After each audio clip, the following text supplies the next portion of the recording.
Exercise 11.1 कल की class में आपको क्वेश्चन नंबर 10 और 11 दिया था एग्जाम्पल 4 पर बेस जो थे। क्वेश्चन 12 में ये कहा इक्वेशन निकालनी है सर्कल की जिसका सेंटर एक्स एक्सिस पर है, रेडियस 5 है।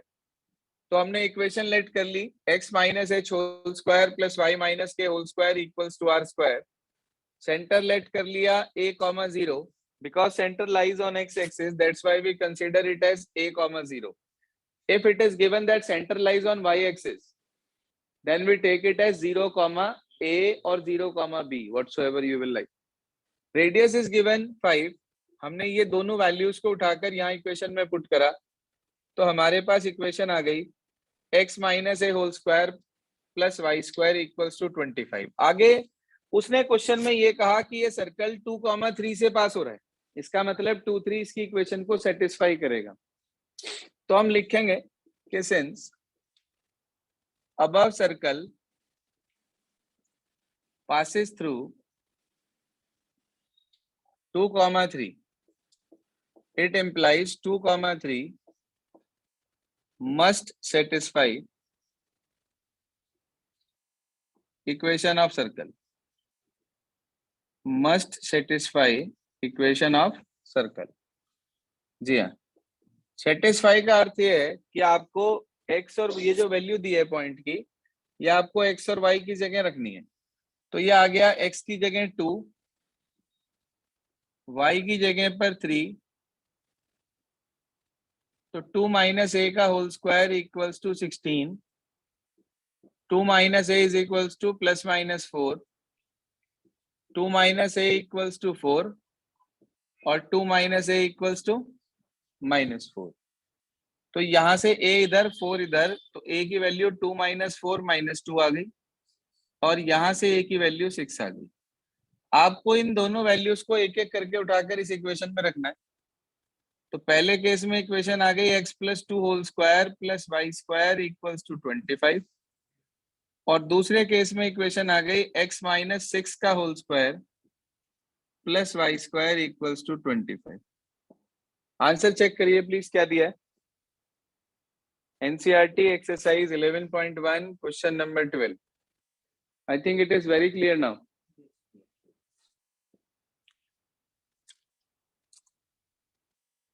Done?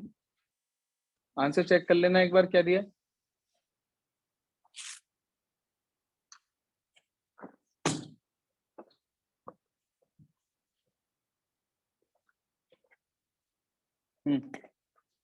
यही है, कुछ चेंज है। हो सकता है बस एक्सपेंड किया हुआ हो या हो सकता है यहीं छोड़ दिया हो। एक्सपेंड कराया आप लोग, एक्सपेंड करके लिख दीजिएगा।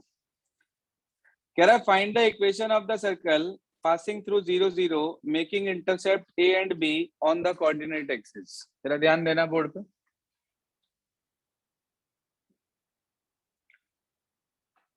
बोल रहा है वो कि एक सर्कल है जो 0, 0 से तो पास हो रहा है और a इंटरसेप्ट यहाँ बना रहा है, मतलब a 0 से पास हो रहा है, b इंटरसेप्ट यहाँ बना रहा है, मतलब 0 b से पास हो रहा है। यही कहा उसने क्वेश्चन में।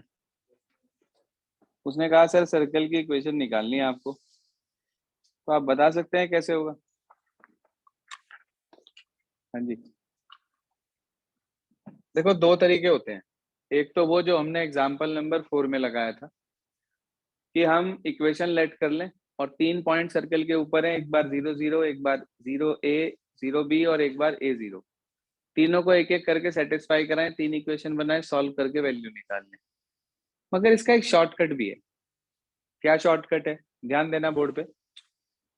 मैंने क्या करा, इस a और b को ज्वाइन कर दिया। ये एंगल कितने का है, तो ये कहाँ लाई करेगा, 9th में पढ़ा था, बताओ।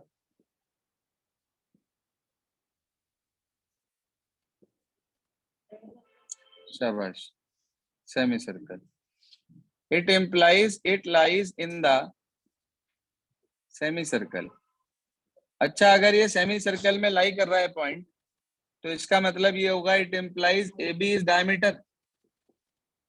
हाँ भाई, ए बी क्या होगा, डायमीटर, तो इसका मतलब सेंटर कितना हो जाएगा, जो मिड पॉइंट होगा ए बी का, डायमीटर के मिड पॉइंट को सेंटर कहते हैं। तो ये आ जाएगा a plus 0 upon 2, 0 plus b upon 2। क्या कोऑर्डिनेट आ गए सेंटर के, a अपॉन 2, और बिल्कुल शॉर्टकट तरीका है ये इसका।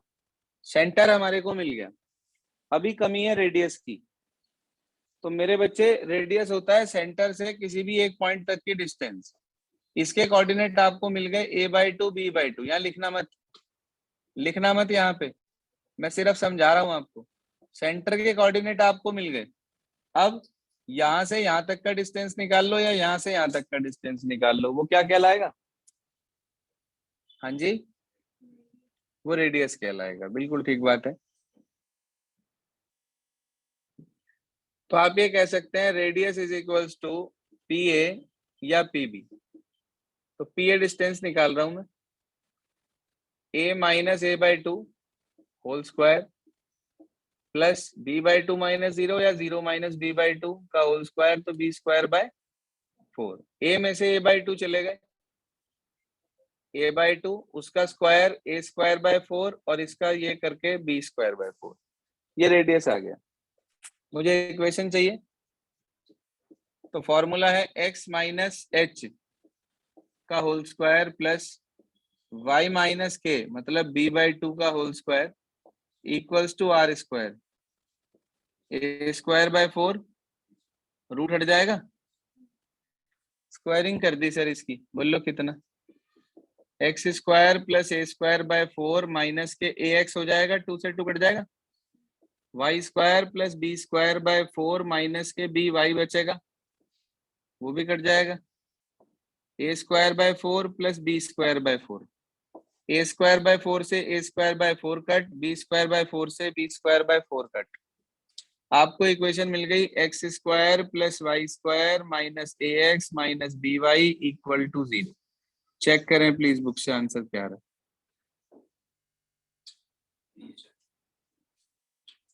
It is one of the easiest method for this particular question, because if you apply the previous method, means first of all you consider the equation and satisfy all these 3 points, then it is quite complicated.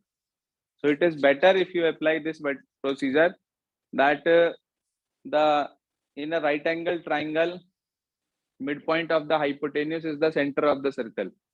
तो हमने midpoint निकाल लिया hypotenuse का, वहां से हमें circle का centre मिल गया, सर्कल का सेंटर मिल गया, उसकी हेल्प से हमने रेडियस निकाल लिया, रेडियस और सेंटर की हेल्प से हमने इक्वेशन निकाल ली।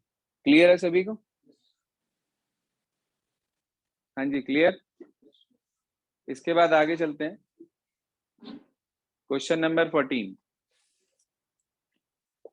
क्या कहता है, 14 वो भी समझ लीजिए, सिर्फ समझा रहा हूं, करा नहीं रहा हूं, करिएगा आप लोग खुद। 14 में उसने ये कहा हमारे से, इक्वेशन निकालनी है सर्कल की, सेंटर तो है 2 2। भाई आप इक्वेशन लेट कर लेंगे पहले, उसमें h और k की जगह क्या रख देंगे, 2 2। कमी किसकी रह गई, r की।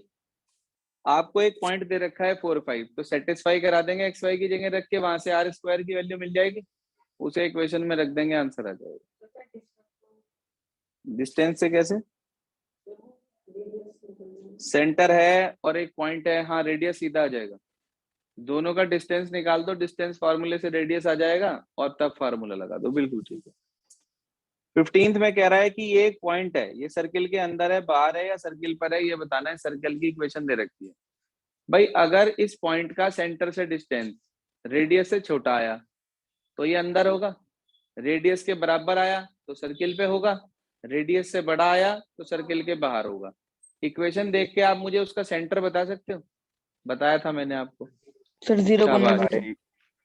शाबाश, 0 0 सेंटर हो गया इसका, रेडियस 5 हो गया। 0 0 से इस पॉइंट का डिस्टेंस निकाल देंगे आप। अगर ये डिस्टेंस 5 आया तो पॉइंट सर्किल पर, 5 से छोटा आया तो पॉइंट सर्किल के अंदर, 5 से बड़ा आया तो पॉइंट सर्किल के बाहर। ये सिस्टम होता है काम करने का। क्लियर है सभी को यहाँ तक? ये आप एक्सरसाइज नंबर 11.1 जिसका अभी भी इनकम्प्लीट है उसे आज पूरा कर लेंगे। इसके बाद हम अगली एक्सरसाइज करेंगे, एक्सरसाइज 11.2।